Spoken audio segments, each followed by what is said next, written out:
Hamınıza salam dostlar, mən Uğur. Bugünkü videomda Scorpion'un fatalitesini sizə göstərəcəm.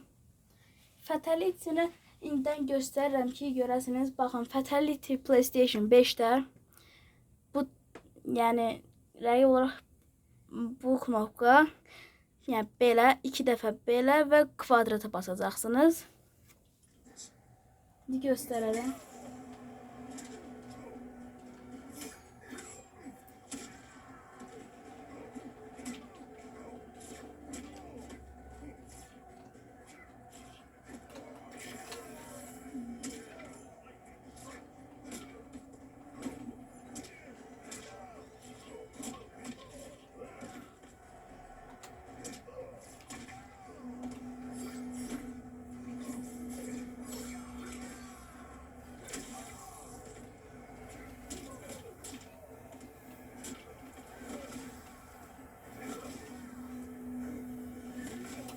Değerli dostlar, sonra az bir şekilde oldu.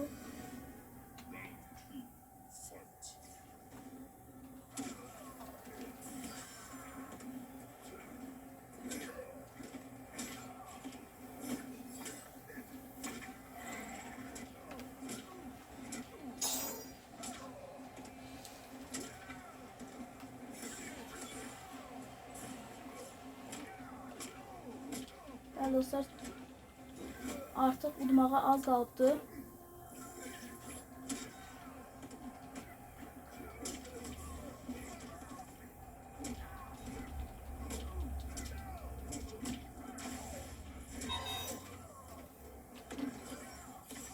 Dostlar, bunun fatality eləyə bilməyəcəyini, yəni orada ölsə belə fatality eləyə bilməyəcəyimiz anlamına gəlmir.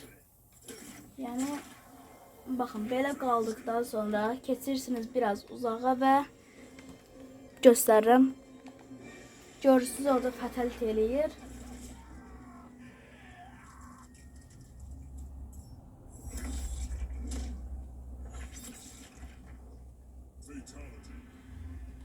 Dostlar, bu videonun belə videolar daha çox görmək istəyirsinizsə kanalıma abunə olub videomu like atmayı unutmayın. Gələn səfər isə Liu Kang'in fatalitesini sizə göstərəcəm və istədiyiniz hər hansı bir oyuncunun fatalitesi varsa onu da qeyd etməyi unutmayın. Görüşərik.